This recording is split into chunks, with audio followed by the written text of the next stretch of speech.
मैत्रिणींनो, अधिक महिन्याला सुरुवात झाली आहे. अधिक महिन्यामध्ये म्हणजेच धोंड्याच्या महिन्यामध्ये आपल्या कुलदेवीच्या उपासनेचे आणि सेवेचे देखील खूप महत्त्व असते. पण बऱ्याच महिलांना अधिक महिन्यामध्ये कुलदेवीची उपासना कशी करावी, कोणत्या सेवा कराव्यात हे माहीतच नसते. तर याचीच माहिती आपण आजच्या व्हिडिओमध्ये घेणार आहोत. कुलदेवीची कृपा प्राप्त करून घेण्यासाठी हा व्हिडिओ शेवटपर्यंत नक्की बघा. यंदा 17 मे पासून अधिक महिन्याला सुरुवात झाली आहे. 15 जूनला या अधिक महिन्याची समाप्ती होणार आहे. आपली कुलदेवी आपल्या संपूर्ण कुटुंबाची कुळाची आई असते. म्हणूनच तिची उपासना वेळच्या वेळी होणे आवश्यक असते. प्रत्येक कुटुंबाची एक कुलदेवता असतेच. वर्षातून एकदा तरी सहकुटुंब आपल्या कुलदेवीचे दर्शन जरूर घ्यावे. आपली कुलदेवी आपल्या कुटुंबावर येणाऱ्या प्रत्येक संकटापासून आपले रक्षण करत असते. मात्र यासाठी आपल्याकडून कुलदेवीचा वेळोवेळी मानसन्मान होणे आवश्यक आहे. तिचे दर्शन घेणे देखील आवश्यक आहे. कुलदेवीची वेगवेगळ्या वेळी आपण सेवा नेहमी करत असतो. जसे की आपण नवरात्रामध्ये कुलदेवीची सेवा करतो, त्याचबरोबर घरामध्ये एखादे लग्नकार्य असेल तर त्यावेळी देखील आपण कुलदेवीची सेवा करतो. परंतु इतर वेळेला कुलदेवीला आपण विसरून जातो. तसे पाहिले तर कुलदेवी आपल्या कुळाचे रक्षण करणारी असते, त्यामुळे आपण तिची नित्य सेवा करणे आवश्यक असते. पण आजच्या धावपळीच्या युगामध्ये सगळ्यांनाच कुलदेवीची नित्यसेवा करणे शक्य होत नाही. त्यामुळे जमेल त्यावेळी जास्तीत जास्त आपल्या कुलदेवीची आपण सेवा करणे आवश्यक आहे. अधिक महिना देखील कुलदेवीच्या उपासनेला खूप महत्त्वाचा महिना मानण्यात आला आहे. हा महिना साधनेसाठी, उपासनेसाठी, धार्मिक कार्यासाठी खूप महत्त्वाचा मानला जातो. अधिक महिन्यात आपण भगवान श्री हरी विष्णूंची सेवा करतो, त्याचप्रमाणे कुलदेवीची देखील सेवा करावी. अधिक महिन्याचे महत्त्व म्हणजे अधिक महिन्यामध्ये आपण जी काही सेवा करतो, ज्या काही उपासना करतो, साधना करतो, दानधर्म करतो, त्याचे पुण्य हे आपल्याला 10 पटीने अधिक मिळत असते.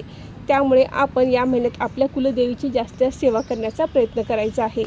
अधिक महिन्यामध्ये कुलदेवीची सेवा कशी करावी, तर अधिक महिन्यातल्या प्रत्येक मंगळवारी किंवा प्रत्येक शुक्रवारी आपण कुलदेवीची ओटी भरायची आहे.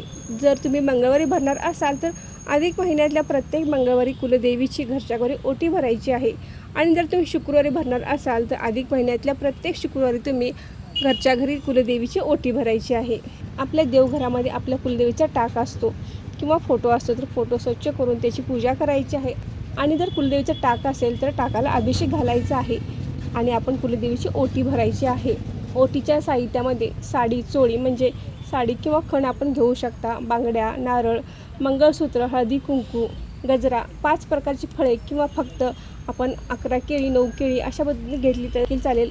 विडा, दक्षिणा हे साहित्य घेऊन आपण आपल्या कुलदेवीची घरच्या घरी ओटी भरायची आहे. साडी, खण, नारळ, तांदूळ या वस्तू आपण प्रत्येक मंगळवारी त्याच वापरलं तर चालतील. आणि जी काही फळे असतील ते तुम्ही घरात खाऊ शकता. त्याचबरोबर तुम्ही गजरा असेल तर तो आपल्या केसात माळू शकता. विडा असेल तर तुम्ही घरच्या घरी तो खाऊ शकता. दक्षिणा असेल तर ती तशीच ठेवायची आहे. आणि प्रत्येक मंगळवारची दक्षिणा आपण एका डब्यात भरून ठेवायची आहे. आणि ज्यावेळी आपण कुलदेवीच्या मूळ पीठावर जाऊ त्यावेळी आपण ते दान केलं तर चालेल. त्या पैशाची एखादी वस्तू आपण कुलदेवीला अर्पण केली तर चालेल. साडी, चोळी आहे ती आपण घरच्या घरी वापरतो चालेल, किंवा ज्यावेळी तुम्ही कुलदेवीच्या मूळ पीठावर जातात त्यावेळी तुम्ही ती देवीला अर्पण करू शकता. कुलदेवीची सर्वात महत्त्वाची सेवा म्हणजे कुलदेवीचा मंत्रजाप. हा तुम्ही नित्य करायचा आहे. अधिक महिन्यातच नव्हे तर तुम्ही नित्य कुलदेवीचा मंत्रजाप केला तरी चालतो. कोणत्या कुलदेवीचा कोणता मंत्र आहे याचा व्हिडिओ आपल्या चॅनलवर आहे, तो तुम्ही बघू शकता. कुलदेवीची नित्य सेवा कशी करावी या व्हिडिओमध्ये प्रत्येक कुलदेवीचा मंत्र सांगण्यात आलेला आहे. तो व्हिडिओ बघा, म्हणजे तुमच्या कुलदेवीचा मंत्र तुम्हाला कळेल. त्याचबरोबर एखादे स्तोत्र म्हटले तरी चालते. त्याचबरोबर तुम्ही श्रीसूक्त, नवार्णव मंत्र, महालक्ष्मी अष्टकम, देवीचे महात्म्य देखील तुम्ही वाचू शकता. या सेवा आपण रोज करायच्या आहेत. देवीची आपण अशी नित्य सेवा केल्याने आपल्यावर एखादे संकट आले, आपण कुलदेवीला हाक मारली तर ती नक्कीच आपले रक्षण करते. कुटुंबातील आजारपण थांबते, आर्थिक स्थैर्य मिळते. आपली कुलदेवी आपली सगळ्या बाजून रक्षण करते.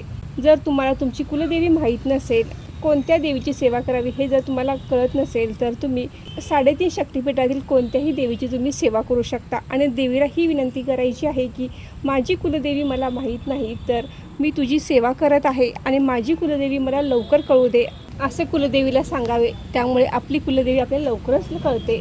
तर मैत्रिणींनो, कुलदेवीची सेवा करणे खूप महत्त्वाचे असते. तर आपण जितकी जमेल तेवढी जास्त सेवा करण्याचा प्रयत्न करायचा आहे. काही शंका असेल तर कमेंट करून नक्की विचारू शकता. आजचा व्हिडिओ तुम्हाला जर आवडला तर व्हिडिओ नक्की लाईक करा आणि चॅनलला सबस्क्राईब करा. धन्यवाद.